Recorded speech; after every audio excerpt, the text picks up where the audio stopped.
Hi everyone, welcome to UPSC history revisited. आज हम एक बहुत ही ज़्यादा पूछा गया जो सवाल है उसको आज हम लोग थोड़ा सा सॉल्व करने की कोशिश करेंगे, उसका आंसर देने की कोशिश करेंगे। और ये है नोट्स कैसे बनाएं, बेहतर नोट्स कैसे बनाएं। एंड ये जो FAQ की सीरीज़ है इसमें मैं बहुत से ऐसे सवालों के जवाब जो है देने की कोशिश करूँगी। तो इस पर्टिकुलर वीडियो के कमेंट सेक्शन में अगर आपका प्रिपरेशन से जुड़ा हुआ कोई भी सवाल है तो आप वो ज़रूर पोस्ट करें। नेक्स्ट जो FAQ का सेशन होगा उसमें मैं उन क्वेश्चंस को डिलीवर करने की ज़रूर कोशिश करूँगी। तो चलिए शुरुआत करते हैं इस पर्टिकुलर मॉड्यूल की, जिसमें हम लोग नोट्स बेहतर तरीके से कैसे बनाए जाएं उसके बारे में चर्चा करेंगे। लेकिन नोट्स बनाने से पहले एक बहुत बड़ा सवाल आता है, नोट्स क्यों बनाएं? आखिर नोट्स बनाने की ज़रूरत ही क्या है?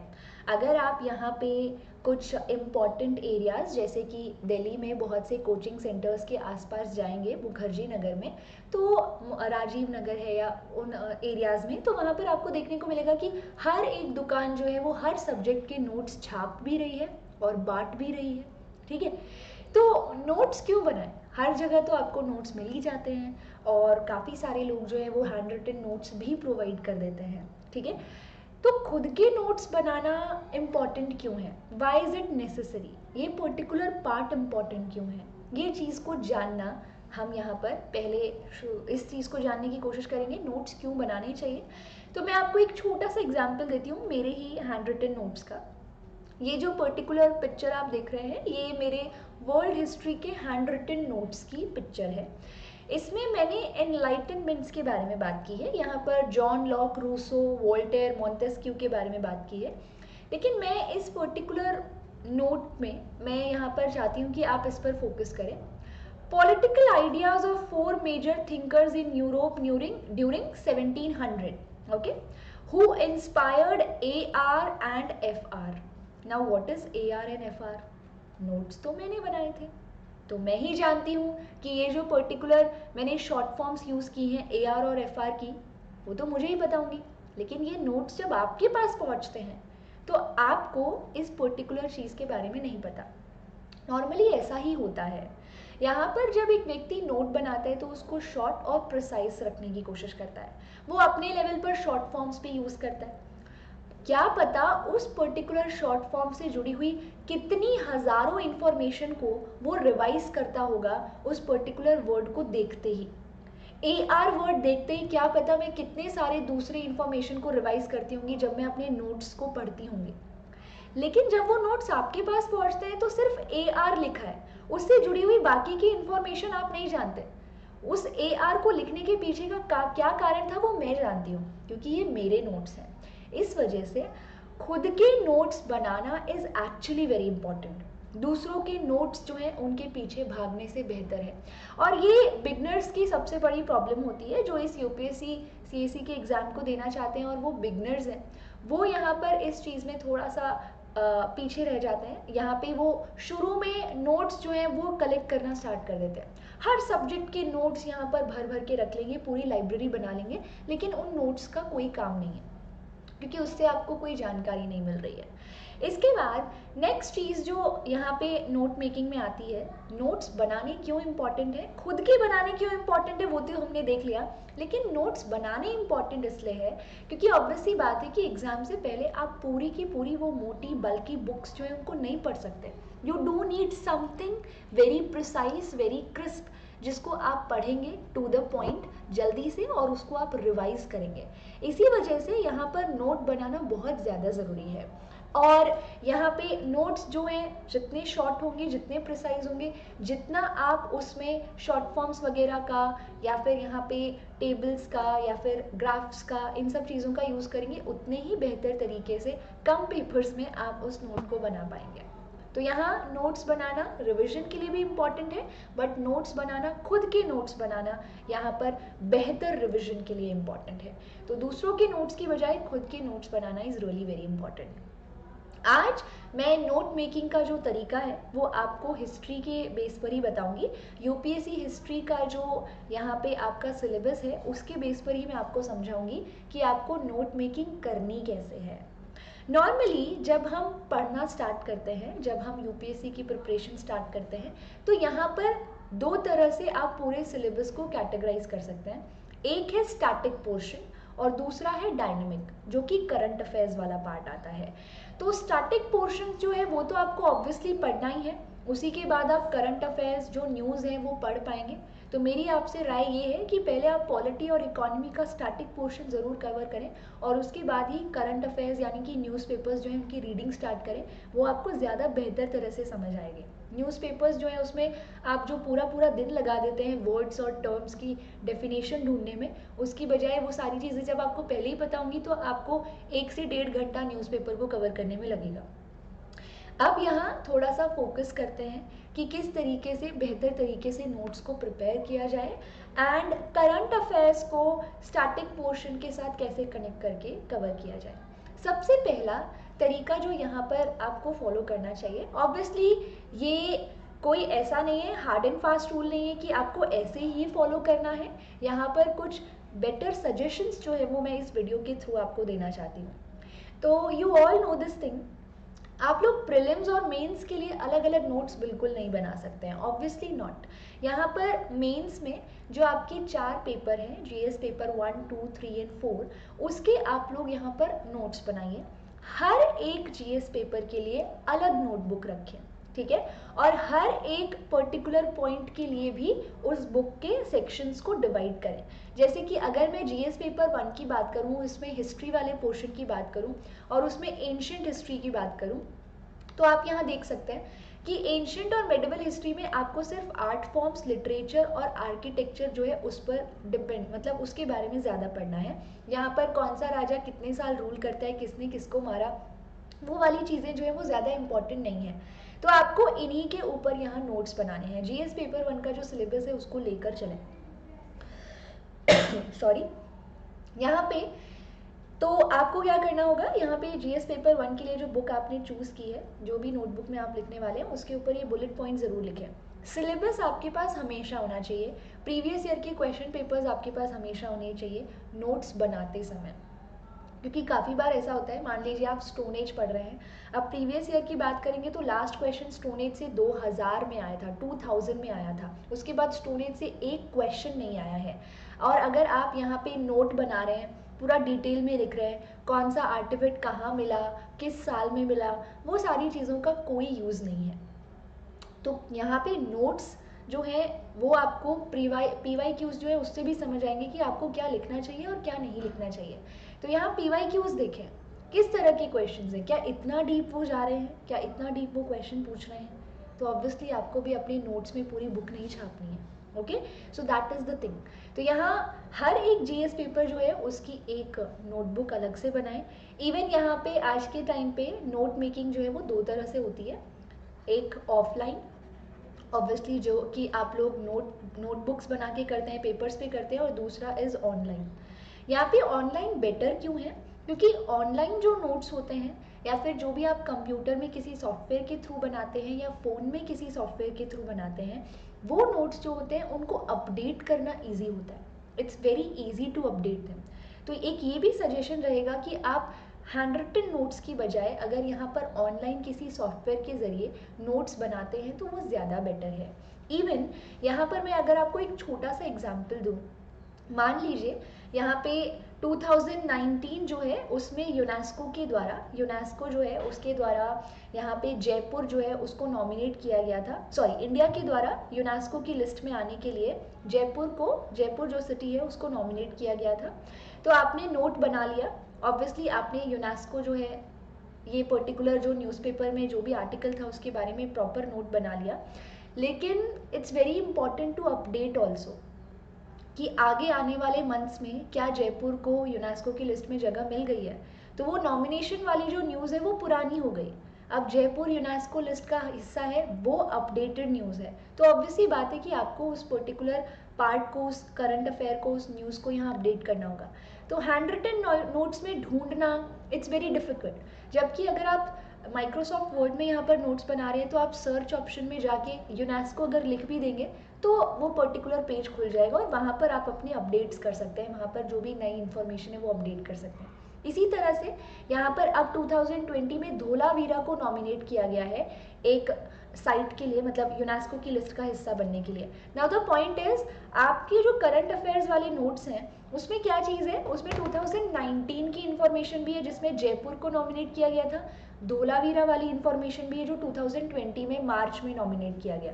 इट्स वेरी इंपॉर्टेंट अपडेट करना, अदरवाइज क्वेश्चन पेपर में आएगा नॉमिनेशंस के बारे में और उस टाइम पे आपको सिर्फ इतना याद होगा कि जयपुर था बट धोलावीरा भी था, वहाँ पर आपके जो थॉट्स हैं वो कन्फ्लिक्ट करेंगे एंड फिर आप करेक्ट आंसर नहीं दे पाएंगे। तो ऑनलाइन नोट्स को अपडेट करना इट्स वेरी इजी। तो यहाँ पर आप सॉफ्टवेयर या किसी तरह के भी दूसरे माइक्रोसॉफ्ट के किसी भी जैसे कि वर्ड जो है उसका भी यूज़ करते हुए नोट्स जो है वो बना सकते हैं। याद रखें, पूरी किताब नहीं लिखनी है आपको, यहाँ पर पूरी जो बुक है वो आपको नहीं लिखनी है, और दूसरा जो चीज़ आपको पता है वो भी आपको नहीं लिखना है। ओके, तो यहाँ पे अगर आप ये जानते हैं कि इंडियन काउंसिल एक्ट जो है वो काउंसिल से जुड़ा होता है, वो काउंसिल्स में रिफॉर्म्स लाता है, so it's not at all necessary कि आप उस लाइन को लिखें कि इंडियन काउंसिल एक्ट रिफॉर्म्स लाता है काउंसिल्स में, लेजिस्लेटिव काउंसिल में, एग्जीक्यूटिव काउंसिल में, जबकि कोई भी पर्टिकुलर काउंसिल एक्ट 1861 का है, 1892 का है, जब सिर्फ और सिर्फ उसके यूनिक पॉइंट्स लिखें कि उस काउंसिल एक्ट में क्या हुआ जो पहले नहीं था। तो यहाँ पे जितने शॉर्ट फॉर्म्स का आप यूज़ करेंगे, जितने यहाँ पर टेबल्स वगैरह या ग्राफ्स जो हैं वो यहाँ पर पॉइंटर्स वगैरह का यूज़ करेंगे, उतने ही ज़्यादा प्रिसाइज नोट्स आपके बनेंगे और आप पूरी बुक नहीं छापेंगे। लास्ट मोमेंट पर जब आपको रिविजन करना होगा, द पॉइंट इज उन सारे पॉइंट्स का, उन सारे वर्ड्स का, उन सारे एब्रीवेशंस का मीनिंग आपको पता होगा, आपको सिर्फ उस वर्ड को एक बार देखना है और आप 50 चीज़ें उससे जुड़ी हुई रिवाइज कर पाएंगे जो आपने पढ़ी हैं। सो इस तरीके से ही नोट्स बनाने हैं। आई नो दिस थिंग कि जब आप बुक पढ़ना स्टार्ट करते हैं तो यहाँ पर हर एक चीज़ जो है वो इम्पॉर्टेंट लगने लगती है और आप पूरी ही बुक छाप देते हैं एक बार फिर से नोट्स में। बट नोट्स जो है वो इस तरह से नहीं बनाने चाहिए, आपने एक लाइन पढ़ी, आपको इम्पॉर्टेंट लगी, फिर आपने उसका नोट बनाया। नो, कोई भी पर्टिकुलर, अगर आप हिस्ट्री का भी कोई चैप्टर पढ़ रहे हैं, पहले उस चैप्टर को एक बार पढ़िए, दूसरी बार पढ़िए। ऐसा बहुत सा कंटेंट होता है जो कि आपको याद रहता है, बहुत ही जनरल कंटेंट रहता है। इसके अलावा कुछ फैक्ट्स जो होते हैं वो आपको याद नहीं रहते, उसका नोट आपको यहाँ पर बनाना है, उसकी नोट मेकिंग जो है वो आपको करनी है। तो यहाँ उस पूरे चैप्टर को प्रॉपर तरह से पढ़ने के बाद ही नोट बनाएं। यहाँ पर एक एक लाइन पढ़ते हुए note banana is not at all good, वो चीज़ बिल्कुल भी सही नहीं है। ऐसा ही न्यूज़पेपर्स के साथ भी है, एक पर्टिकुलर आर्टिकल को लाइन बाय लाइन आप पढ़ रहे हैं और साथ साथ में नोट बना रहे हैं, कोई काम का नहीं है वो चीज़, पूरा आर्टिकल आप पैसा ही छाप देंगे। तो बेटर ये है कि वो जो पर्टिकुलर आर्टिकल है उसको पूरा पढ़ने के बाद ही यहाँ पर एक बार फिर से रीडिंग करने के बाद ही उस पर नोट बनाएं कि कौन से पॉइंट्स जो हैं वो आप स्किप कर रहे हैं, कौन से ऐसे पॉइंट्स हैं जो जनरल पॉइंट्स नहीं हैं, ऐसे पॉइंट्स हैं जो उस आर्टिकल से जुड़े हुए हैं और काफ़ी यूनिक है। तो वही नोट्स जो है आपको नोट में उनको लिखना है। Okay, so this is how आप ये चीज़ कर सकते हैं। यहाँ पर आपको अलग अलग जीएस पेपर्स जो है उनके लिए एक एक नोटबुक रखें और करंट अफेयर्स के लिए अलग नोटबुक की बजाय करंट अफेयर्स के लिए फिर से मैं कहूँगी ऑनलाइन जो है नोट बनाना ज़्यादा बेटर होगा। इस तरीके से आप यहाँ पे अपडेट्स कर सकेंगे, बिकॉज इट हैपन्स, एक पर्टिकुलर इवेंट है तो वो पर्टिकुलर इवेंट जो है उससे जुड़ी हुई इंफॉर्मेशन जो है वो आगे भी अपडेट होती रहती है, आती रहती है। तो ऑब्वियस सी बात है कि आप बार बार तो उसका नोट नहीं बनाएंगे, ठीक है। तो उसी पुरानी इंफॉर्मेशन को अपडेट करना इज़ वेरी इंपॉर्टेंट। दूसरी, इसके बाद जो नेक्स्ट बहुत इंपॉर्टेंट चीज़ है वो ये नोट मेकिंग के अंदर ही आपको ये समझना होगा कि हर चीज़ जो करंट अफेयर्स में, करंट न्यूज़ में जो आ रही है उसका कनेक्शन स्टैटिक पोर्शन से है, आपका जो जीएस पेपर्स का जो सिलेबस है उससे है। सो यहाँ the point is it's very important to understand this thing कि किसी भी करंट न्यूज़ को अगर आप पढ़ते हैं तो उसके स्टैटिक पार्ट को भी कवर करें। मान लीजिए कि यूनेस्को जो है उसने यहाँ पर धोलावीरा, यूनेस्को के लिए इंडिया ने धोलावीरा को नॉमिनेट किया है, हड़प्पन साइट को नॉमिनेट किया है यहाँ एक तरह से यूनेस्को की लिस्ट का हिस्सा बनाने के लिए। तो यूनेस्को क्या है वो चीज़ भी आपको पता होनी चाहिए, ठीक है। बिकॉज द पॉइंट इज जो करंट न्यूज़ में होता है वो मेंस का क्वेश्चन बनकर निकलता है, और उस करंट जो न्यूज़ में होता है उसका जो स्टार्टिंग पार्ट है, जो बैक स्टोरी है, वो काफ़ी बार प्रीलिम्स में पूछ ली जाती है। तो यहाँ धोलावीरा जो है वो साइट काफ़ी ज़्यादा न्यूज़ में थी, तो हो सकता है हड़प्पन सिविलाइजेशन 2020 में एक बहुत इंपॉर्टेंट टॉपिक के तौर पर आए और यहाँ से प्रीलिम्स में क्वेश्चन आ जाए। लेकिन धोलावीरा की इम्पोर्टेंस, यूनेस्को की इम्पोर्टेंस, ये आपका मेंस का क्वेश्चन बन जाता है।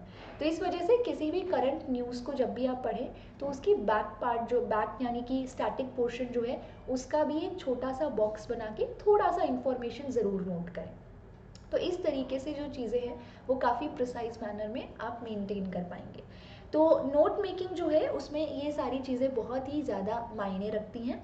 दूसरा, as I told you, note making के टाइम पर प्रीवियस ईयर के क्वेश्चंस और सिलेबस होना बहुत ज़रूरी है। अदरवाइज़ अगर मैं कहूँ, अगर आप न्यूज़पेपर पढ़ रहे हैं तो उसमें बहुत से डिबेट्स भी आते हैं, बहुत सारे मिनिस्टर्स जो हैं उनके यहाँ पर स्टेटमेंट्स भी आती हैं जो कि बिल्कुल इम्पॉर्टेंट नहीं है। अगर आप उन्हें लिखने बैठ जाएंगे नोट्स में तो फिर वो कोई कारगर साबित नहीं होगी। तो आपके पास सिलेबस होना चाहिए प्रॉपर। अगर आप एंशंट और मेडिवल हिस्ट्री में राजाओं की लीनिएज पर फोकस कर रहे हैं, कौन सा राजा कब यहाँ पर रूल कर रहा था या फिर किसने किसको मारा, नॉट एट ऑल इम्पॉर्टेंट, क्योंकि साफ सिलेबस कह रहा है कि आपको आर्ट फॉर्म्स, लिटरेचर और आर्किटेक्चर पर फोकस करना है। यानी जब भी आप किसी पर्टिकुलर डायनेस्टी से जुड़े हुए नोट्स को बनाएं तो उसमें आपको आर्ट फॉर्म्स, लिटरेचर, आर्किटेक्चर, इन सब चीज़ों पर ही फोकस करते हुए उन्हीं पार्ट से नोट्स को प्रॉपर तरह से बनाना है। उसी तरीके से मॉडर्न इंडिया जो है उसकी अगर हम बात करें तो यहाँ पर भी वो साफ साफ उन्होंने लिखा है कि 1750 यानी कि मिडल ऑफ 18th सेंचुरी जो है उसके बाद के इवेंट्स इंपॉर्टेंट है। तो 1750 के बाद के जो इवेंट्स हुए, जो भी इम्पॉर्टेंट इवेंट्स रहे हैं, चाहे वो बैटल ऑफ प्लासी हो, यहाँ पर बक्सर हो, उसके बाद के जितने भी इम्पॉर्टेंट इवेंट्स हैं उन इवेंट्स के नोट्स आपको यहाँ पर बनाने होंगे। ठीक है, यहाँ पर एक छोटा सा एग्जाम्पल अगर मैं यहाँ पर आपको देती हूँ, मान लीजिए कि यहाँ government, sorry, Indian council act है ऑफ 1909। बहुत सारी चीज़ें हैं इसमें, कौन कौन काउंसिल का पार्ट बन सकते हैं, कितने नॉमिनेशंस हो सकते हैं, वो बहुत सारी चीज़ें हैं। लेकिन इंडियन काउंसिल एक्ट में जो यूनिक चीज़ें थी, जैसे कि मुस्लिम्स को यहाँ पे सेपरेट इलेक्टोरेट के राइट्स मिल गए, इसके साथ साथ ऐसा पहले कभी नहीं हुआ, लेकिन इंडियन काउंसिल एक्ट 1909 के हिसाब से जो इम्पीरियल एग्जीक्यूटिव काउंसिल है उसमें एक इंडियन, सत्येंद्र पी सिन्हा को जगह मिली। इसके बाद यहाँ पर इंडियन काउंसिल एक्ट जो है 1909 का, क्योंकि ये काउंसिल एक्ट है, ऑब्वियसली ये एक तरह की कैंडी है ब्रिटिशर्स के द्वारा इंडियंस के लिए, तो ऑब्वियसली बात है कि वो काउंसिल में इंडियंस की मेंबरशिप को बढ़ाएंगे। इसके अलावा इस काउंसिल एक्ट में कुछ भी इंपॉर्टेंट नहीं था। तो इंडियन काउंसिल एक्ट 1909, दो पॉइंट्स थे जो इंपॉर्टेंट थे, यूनिक थे, बाकी एक्ट से अलग थे, वो हमने जॉट डाउन कर लिए, दैट्स इट। वो पूरा लिखने की ज़रूरत नहीं है आपको कि यहाँ पे पहले इस काउंसिल में इतने मेंबर्स होते थे, 16 मेंबर्स होते थे, अब उसको 60 कर दिया गया। पहले नॉमिनेटेड मेंबर्स के टाइप्स आप लिखने बैठ गए कि एक्स ऑफिशियल मेंबर होता है, नॉमिनेटेड ऑफिशियल मेंबर होता है, नॉमिनेटेड नॉन ऑफिशियल मेंबर होता है, not at all important for all of you. ठीक है, सो ऐसी चीज़ों पर थोड़ा सा ध्यान दें, इन चीज़ों को यहाँ पर जॉट डाउन करने की बिल्कुल भी ज़रूरत नहीं है। I hope this part is very clear to all of you. तो नोट्स को, खुद के नोट्स को बनाना काफ़ी ज़रूरी है। पूरा सेंटेंस ना लिखें, सेंटेंस की बजाय शॉर्ट फॉर्म्स का यूज़ करेंगे, जैसे कि यहाँ पर मैंने इस तरह के मार्कर्स का यूज़ किया, आप ऐसे मार्क्स भी यूज़ कर सकते हैं। जैसे कि यहाँ पर मैं इस तरह से ऑफलाइन ऑनलाइन आपको भी समझाने के लिए इस तरह की एरोज़ का यूज़ कर रही हूँ, उनका यूज़ कर सकते हैं और नोट्स को प्रिसाइज और काफ़ी एफिशिएंट बना सकते हैं। लेकिन खुद के नोट्स, प्लीज़ ये मेरी विनती है कि कहीं पर भी, आई नो दिस थिंग, आप बहुत सारे चैनल्स, बहुत सारे टेलीग्राम ग्रुप्स का पार्ट बनते हैं, वहाँ से आप लोग नोट्स इकट्ठा करना स्टार्ट करते हैं, आपको लगता है इसके नोट में शायद वो चीज़ हो जो दूसरे वाले के में नहीं है। Please don't do this thing, क्योंकि खुद के नोट्स आपको खुद को ही समझ आएंगे, किसी और को नहीं। और इसी तरह से किसी और के नोट्स भी आपको वो पूरी इंफॉर्मेशन नहीं देंगे जिस लिए, जिस मोटिव से, जिस ऑब्जेक्टिव के साथ उस व्यक्ति ने उन नोट्स को प्रिपेयर किया था। ओके, तो नोट्स को बेहतर तरीके से खुद ही बनाएं। और जैसे कि मैंने आपको कहा, ऑनलाइन और ऑफलाइन आप कैसे भी बना सकते हैं, लेकिन आज के समय में ऑनलाइन नोट्स बनाना, अपडेट करना थोड़ा सा इजी हो जाता है। ओके, सो आई होप ये छोटा सा मॉड्यूल जो है वो आपको यूज़फुल लगेगा। हम लोग नेक्स्ट सेशन में मिलेंगे FAQ की इस सीरीज़ में। अगर आपका कोई और डाउट है, कोई और क्वेश्चन है प्रिपरेशन से जुड़ा हुआ, तो कमेंट सेक्शन में ज़रूर डालें। ताकि हम लोग नेक्स्ट जो FAQ की सीरीज़ होगी, नेक्स्ट जो सेशन होगा उसमें उस चीज़ को डिलीवर कर सकें, उसके बारे में बात कर सकें। ओके, सो चलिए इस छोटे से सेशन को हम ऑफ करते हैं। इसके साथ साथ मैं बताना चाहूँगी कि मैं अनअकैडमी प्लस पर भी पढ़ा रही हूँ, जहाँ पर सभी topic educators full fledge courses के ज़रिए UPSC के सिलेबस को कवर करने की पूरी कोशिश कर रहे हैं। वहाँ पर आपको एक तरह से प्रॉपर गाइडेंस मिलेगी। इसके साथ साथ डाउट रिजॉल्विंग सेशंस होते हैं, वीकली क्विज होती है। इसके साथ आप देखेंगे कि काफ़ी हद तक यहाँ पे जो इंटरव्यू है उसके लिए भी गाइडेंस दी जा रही है। प्रॉपर यहाँ पर सेमिनार्स, इसके साथ साथ यहाँ पे मेंटोरशिप की क्लासेस, सारी चीज़ें ही आपको वहाँ मिल जाती हैं। तो आप भी अनअकैडमी प्लस को सब्सक्राइब कर सकते हैं और सब्सक्रिप्शन के लिए रिविजिट 10 इस रेफरल कोड को यूज़ कर सकते हैं। इससे आपको सब्सक्रिप्शन पर 10% का डिस्काउंट मिलेगा। So thank you so much. And यहाँ पर इस पर्टिकुलर सेशन को यहीं ख़त्म करते हुए, अगर ये वीडियो आपको पसंद आए तो प्लीज़ इसको लाइक करें, शेयर करें और UPSC हिस्ट्री रिविजिटेड के इस चैनल को सब्सक्राइब करना ना भूलें। Thank you.